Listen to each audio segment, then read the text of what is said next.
هنا أنا لازم أتكلم في حاجة مهمة جدًا، في حاجة اسمها أمانة نقل العلم، يعني أنا لو نقلت لك المعلومة ناقصة يبقى أنا كده مش أمين عليها، أو ممكن أكون أصلًا أجهل المعلومة فباخد منها شِق والشِق التاني أنا ما أعرفوش أصلًا، فأنا هنا ما ينفعش أطلع أقول للناس معلومة وأنا غير مُلِم بكل جوانبها.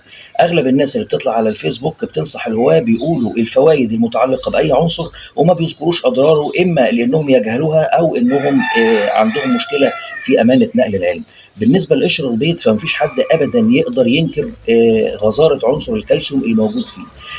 وطبعًا في بعض الأطباء البشريين بينصحوا الناس البشر إن هم يطحنوا قشر البيض ده كويس جدًا في الكبة بعد تحميصه، ويضيفوه بكميات معينة وجرعات محددة على الأكل بتاعهم عشان يعوضوا الكالسيوم. إنما بالنسبة للطيور الوضع بيختلف. قشرة البيضة دي عشان تبقوا عارفين هي بيئة خصبة لنمو السالمونيلا، وعشان أنا أتجنب الموضوع ده لازم أسلق قشر البيض الأول وبعد كده أدخله الفرن عشان أقدر أغلب موضوع السالمونيلا ده وأتأكد إن هي سليمة.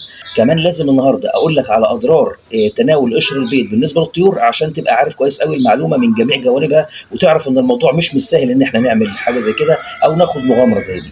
أول ضرر من أضرار تناول قشر البيض ووضعه للطيور هو ميكروب السالمونيلا ده اللي بتبقى فيه احتمالية إن أنت بالمدة اللي أنت سلقت فيها البيضة ما تكونش قضيت على الميكروب، وبالتالي هينتقل للأهالي ومنه إلى الفروخ ونبقى وقعنا في مشكلة من غير أي داعي.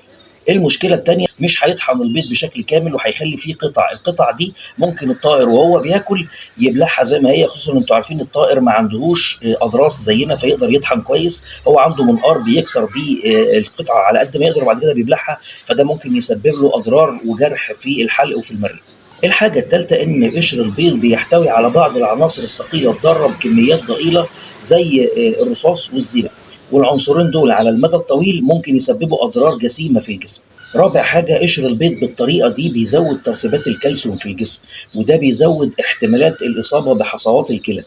ناهيك طبعا عن السبب الأخير إن ده بيعمل اضطرابات هضمية، لأن هضم قشر البيض حتى بعد طحنه بيكون عملية صعبة شوية على المعدة. ولازم تعرف ان الاطباء البشريين حتى لما بيجوا يعالجوا حالات في البشر عندهم نقص في الكالسيوم وينصحوهم بطحن قشر البيض ووضعه على الطعام، فهم بينصحوهم بكميات قليله وكميات محدده، ولازم يكون تحت اشراف طبيب، ما ينفعش تاخده من نفسك لانك لازم قبل كده تعمل فحوصات على الكبد وعلى الكلى وتضمن انك هتبقى كويس.